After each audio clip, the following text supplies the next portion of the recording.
Good afternoon. Anya here with the latest information on CO2 emissions. Team to Mars is here to tell you about the history of the emissions and how they are on the rise. First up is yours truly. According to the World Bank by the Environmental Science Division, up until the last 4 years, the United States has ranked the highest. This continued until 2009 when Australia's emissions rose and ours lowered. Unfortunately, as stated in the Washington Post, U.S. emissions had risen by 2% in 2013.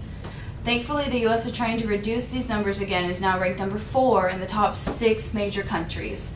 Considering the population increase, the fossil fuels we are cutting back on, and the energy sources we are using, I'd say the U.S. is on the right track to continue moving down the emissions rank.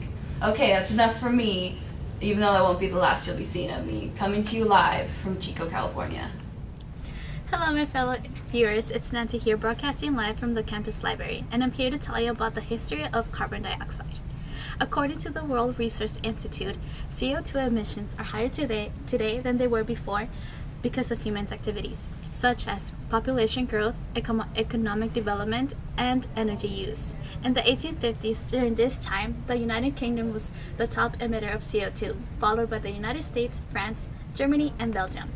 As China's economy and population growth, by 2011 they rank higher than the United States on CO2 emissions. Thanks to this background on CO2 emissions, all major countries are making an effort to lower their rankings. So keep hitting those books, kids, because knowledge is powerful. Chico, California. Currently, I'm located in front of the electrical plant just off of Orange and West 2nd Street. I'm here to tell you about the annual CO2 emissions from power plants. According to the EPA, power plants are the largest CO2 emission releasers. CO2 is created by the coal being burned, heating up the water, then creating steam. The steam then goes through to turn turbines to power the generator, ultimately creating electricity. In 2009, 84% of the greenhouse gases in the air turned out to be CO2. As reported by globalcarbonproject.org in the Global CO2 Budget 2014 article, emission levels are said to be 2.5% higher than the 2013 levels that were 2.3% higher than 2012 levels. As an American citizen living here in Chico, I'm concerned about my health and the rest about who care about this country. Thank you.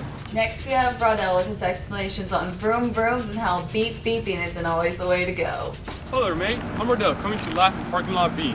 I'm here to tell you about CO2 emission from vehicles, which is the second largest source of carbon dioxide. According to the article Causing Global Warming, our vehicles are one of the causes of global warming. They nearly account for 1/5 of all USA carbon dioxide emission, emitting 24 pounds of carbon dioxide per gallon of gasoline. That's a lot. So next time, tell your mommies and daddies to reduce their exhaust and take you on the bike ride. Thank you. Hello everyone, Angel's a name and deforestation is not a game. Did you know that deforestation annually emits 3 billion tons of CO2 a year? Deforestation is the third leading cause of CO2 emissions and accounts for 20% of CO2 emitted annually. Us humans breathe in oxygen and release carbon dioxide, which is then captured by trees and released back into the atmosphere as fresh oxygen. So when a tree is burned or cut down, just think of all the carbon dioxide that is being released back into the air. So let's stop suffocating ourselves and go hug the tree.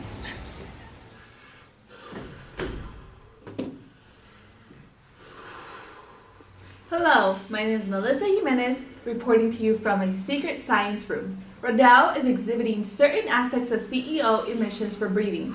In the United States, annual CEO emissions from breathing are 112.9 metric tons. In the whole world, the annual emissions are 2,603.5 million metric tons. By breathing, humans produce about 2.3 pounds of carbon dioxide a day per person, emitting 804.607 metric tons per year. Our breathing does not affect the environment. By breathing, we simply let out the same carbon dioxide which was originally in the air. So keep breathing, and because it keeps the equilibrium. And that concludes our news broadcast. Thank you for your time.